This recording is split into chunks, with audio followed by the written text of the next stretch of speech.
Hello, जय हिंद साथियों। स्वागत करता हूँ आज के सामान्य ज्ञान के इस नए वीडियो में। आज की इस वीडियो में हम लोग देखेंगे सामान्य ज्ञान के टॉप 40 ऐसे जीके क्वेश्चन जो आप सभी के आने वाले बिहार पुलिस एग्जाम के लिए वेरी मोस्ट इंपॉर्टेंट होने वाले हैं और आप सभी प्रैक्टिस सेट जरूर लगाइएगा। चलिए क्वेश्चन नंबर 1 की ओर बढ़ेंगे।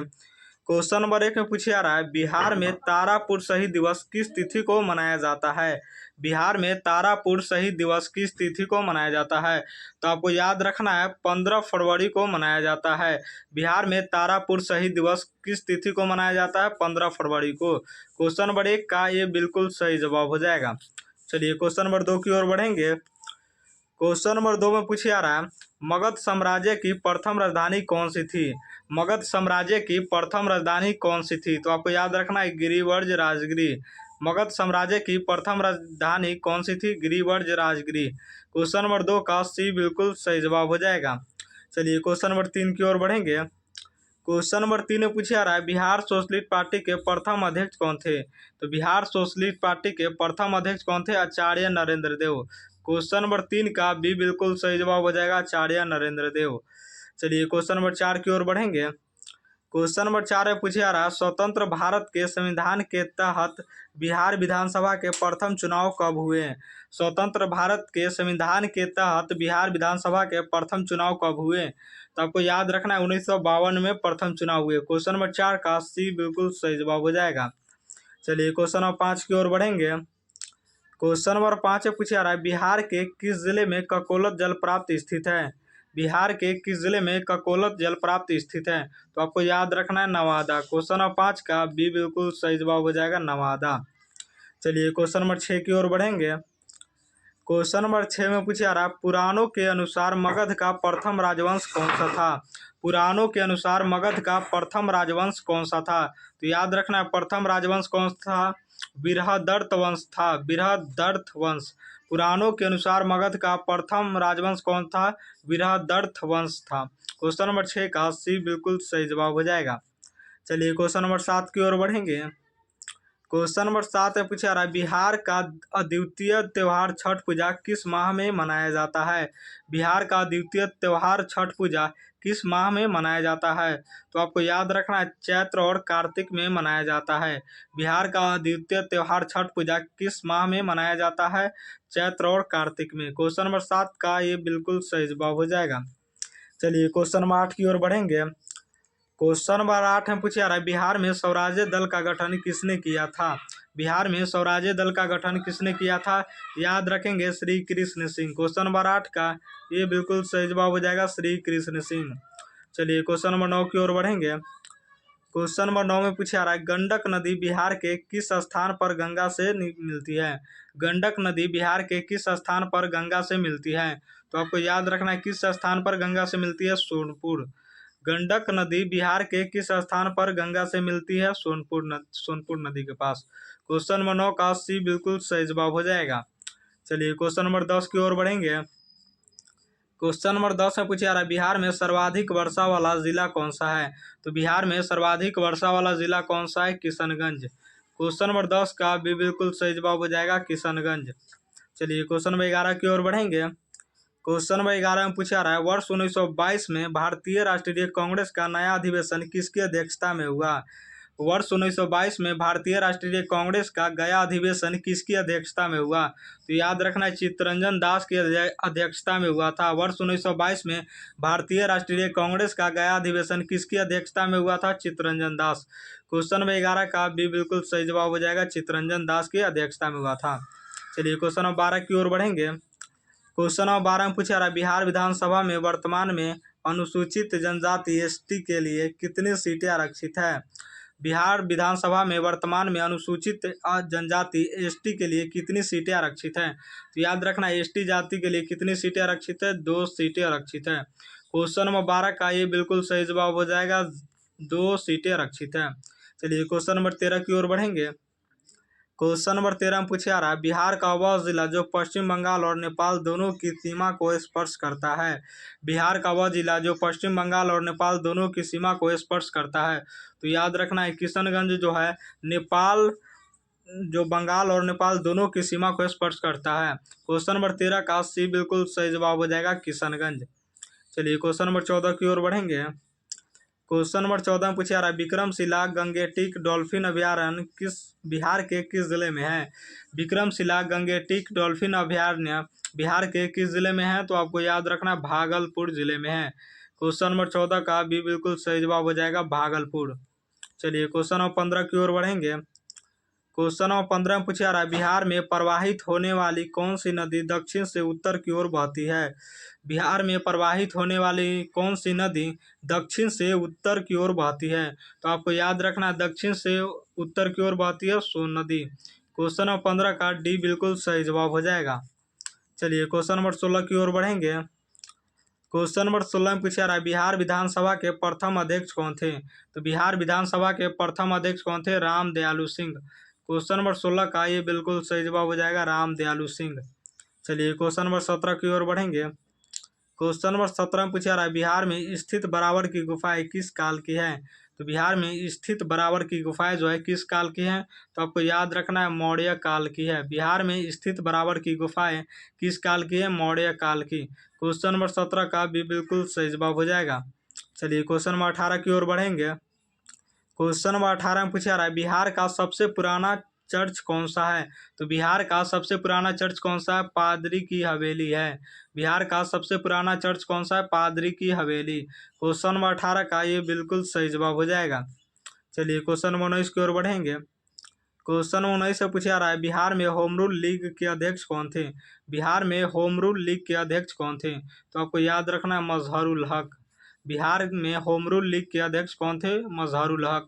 क्वेश्चन 19 का ये बिल्कुल सही जवाब हो जाएगा। चलिए क्वेश्चन नंबर 20 की ओर बढ़ेंगे। क्वेश्चन नंबर 20 से पूछा रहा है जगत नारायण लाल को किस जेल में भेजा गया था। जगत नारायण लाल को किस जेल में भेजा गया था, तो याद रखना बांकीपुर जेल में भेजा गया था। जगत नारायण लाल को किस जेल में भेजा गया था, बांकीपुर जेल में। क्वेश्चन नंबर 20 का ये बिल्कुल सही जवाब हो जाएगा। चलिए क्वेश्चन नंबर 21 की ओर बढ़ेंगे।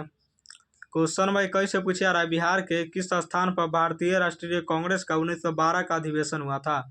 बिहार के किस स्थान पर भारतीय राष्ट्रीय कांग्रेस का 1912 का अधिवेशन हुआ था, तो याद रखना बांकीपुर पटना। बिहार के किस स्थान पर भारतीय राष्ट्रीय कांग्रेस का 1912 का अधिवेशन हुआ था, बांकीपुर पटना। क्वेश्चन नंबर 21 का भी बिल्कुल सही जवाब हो जाएगा।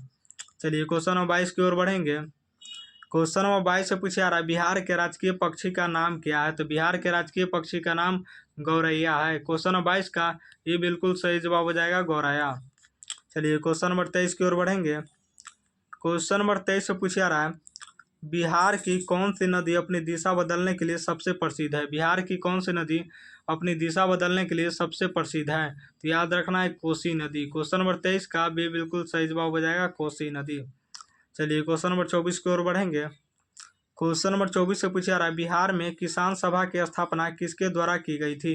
तो बिहार में किसान सभा की स्थापना किसके द्वारा की गई थी, तो याद रखना स्वामी सहजानंद सरस्वती के द्वारा। क्वेश्चन नंबर 24 का ये बिल्कुल सही जवाब हो जाएगा। चलिए क्वेश्चन नंबर 25 की ओर बढ़ेंगे। क्वेश्चन नंबर 25 में पूछा जा रहा है बिहार के किस जिले में कुशेश्वर स्थान पक्षी अभयारण्य स्थित है। बिहार के किस जिले में कुशेश्वर स्थान पक्षी अभयारण्य स्थित है, तो आपको याद रखना है दरभंगा। बिहार के किस जिले में कुशेश्वर स्थान पक्षी अभयारण्य स्थित है, दरभंगा। क्वेश्चन नंबर 25 का भी बिल्कुल सही जवाब हो जाएगा। चलिए क्वेश्चन नंबर 26 की ओर बढ़ेंगे। क्वेश्चन नंबर 26 से पूछा जा रहा है इल्तुतमिश ने बिहार में अपना प्रथम सूबेदार किसे नियुक्त किया था। इल्तुतमिश ने बिहार में अपना प्रथम सूबेदार किसे नियुक्त किया था, याद रखना है मलिक जानी को सूबेदार के पद पर नियुक्त किया था। क्वेश्चन नंबर 26 का भी बिल्कुल सही जवाब हो जाएगा। चलिए क्वेश्चन नंबर 27 की ओर बढ़ेंगे। क्वेश्चन नंबर 27 से पूछा जा रहा है किस अधिनियम के तहत बिहार एक अलग राज्य बना। किस अधिनियम के तहत बिहार एक अलग राज्य बना, तो आपको याद रखना है किस अधिनियम के तहत बना। तो भारत सरकार अधिनियम 1935 के तहत बिहार एक अलग राज्य बना। क्वेश्चन नंबर 27 का भी बिल्कुल सही जवाब हो जाएगा। चलिए क्वेश्चन नंबर 28 की ओर बढ़ेंगे। क्वेश्चन नंबर 28 से पूछा जा रहा है बिहार में नमक सत्याग्रह सर्वप्रथम कहाँ से शुरू हुआ था।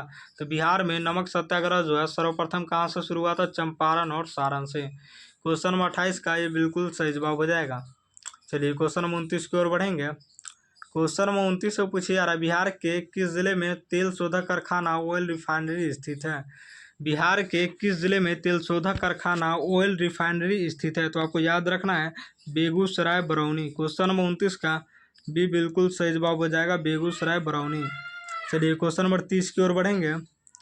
क्वेश्चन नंबर 30 से पूछा रहा बिहार में पहली बार राष्ट्रपति शासन कब लागू किया गया? तो बिहार में पहली बार राष्ट्रपति शासन कब लागू किया गया? तो आपको याद रखना है 1968 में लागू किया गया। क्वेश्चन नंबर 30 का भी बिल्कुल सही जवाब हो जाएगा। चलिए क्वेश्चन नंबर 31 की ओर बढ़ेंगे। क्वेश्चन नंबर 31 से पूछा रहा शेर शाह सूरी का मकबरा बिहार में कहाँ स्थित है? शेर शाह सूरी का मकबरा बिहार में कहाँ स्थित है? तो आपको याद रखना है सासाराम में स्थित है। क्वेश्चन नंबर 31 का सी बिल्कुल सही जवाब हो जाएगा। चलिए क्वेश्चन नंबर 32 की ओर बढ़ेंगे।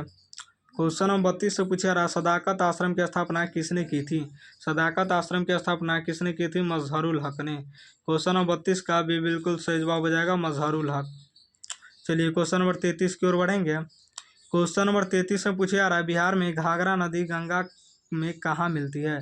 तो बिहार में घाघरा नदी गंगा कहाँ मिलती है? तो आपको याद रखना छपरा में मिलती है। क्वेश्चन नंबर 33 का ये बिल्कुल सही जवाब हो जाएगा। चलिए क्वेश्चन नंबर 34 की ओर बढ़ेंगे। क्वेश्चन नंबर 34 से पूछा रहा बिहार में स्वराज ट्रेन का परिचालन कहाँ से कहाँ तक हुआ था?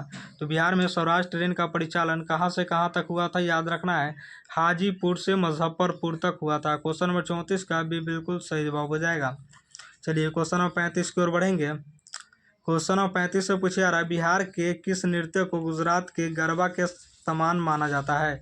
बिहार के किस नृत्य को गुजरात के गरबा के समान माना जाता है? तो याद रखना है झूमड़ी को गरबा के समान माना जाता है। क्वेश्चन नंबर 35 का भी बिल्कुल सही जवाब हो जाएगा, झूमड़ी। चलिए क्वेश्चन नंबर 36 की ओर बढ़ेंगे। क्वेश्चन नंबर 36 में पूछा रहा बिहार में प्रथम चीनी मिल की स्थापना कहाँ हुई थी? तो बिहार में प्रथम चीनी मिल की स्थापना कहाँ हुई थी? तो याद रखना है मढ़ौरा में हुई थी। बिहार में प्रथम चीनी मिल की स्थापना कहाँ हुई थी? मढ़ौरा। क्वेश्चन नंबर 36 का ये बिल्कुल सही जवाब हो जाएगा, मढ़ौरा। चलिए क्वेश्चन नंबर 37 की ओर बढ़ेंगे। क्वेश्चन नंबर 37 में पूछा रहा बिहार का क्षेत्रफल भारत के कुल क्षेत्रफल का कितना प्रतिशत है? बिहार का क्षेत्रफल भारत के कुल क्षेत्रफल का कितना प्रतिशत है? तो याद रखना है 2.86% है। क्वेश्चन नंबर 37 का भी बिल्कुल सही जवाब हो जाएगा, 2.86% है। चलिए क्वेश्चन नंबर 38 की ओर बढ़ेंगे। क्वेश्चन नंबर 38 से पूछा रहा बिहार में भीमा बांध वन्य जीव अभ्यारण्य किस जिले में स्थित है? तो बिहार में भीमा बांध वन्य जीव अभ्यारण्य किस जिले में स्थित है? तो ये आपको याद रखना है मुंगेर जिले में स्थित है। क्वेश्चन नंबर 38 का भी बिल्कुल सही जवाब हो जाएगा। चलिए क्वेश्चन नंबर 39 की ओर बढ़ेंगे। क्वेश्चन नंबर 39 से पूछा रहा है पाटलिपुत्र के संस्थापक कौन थे? तो पाटलिपुत्र के संस्थापक कौन थे? तो आपको याद रखना है उदयन। क्वेश्चन नंबर 39 का सी बिल्कुल सही जवाब हो जाएगा। चलिए क्वेश्चन नंबर 40 की ओर बढ़ेंगे। क्वेश्चन नंबर 40 से पूछा रहा बिहार विधानसभा की कुल सदस्य की संख्या कितनी होती है? तो बिहार विधानसभा की कुल सदस्य की संख्या कितनी होती है? तो याद रखना है 243 होती है। बिहार विधानसभा की कुल सदस्यों की संख्या कितनी होती है? 243। क्वेश्चन नंबर 40 का भी बिल्कुल सही जवाब हो जाएगा। और 40 में से कितना सही हुआ आप सभी ज़रूर कमेंट कीजिएगा।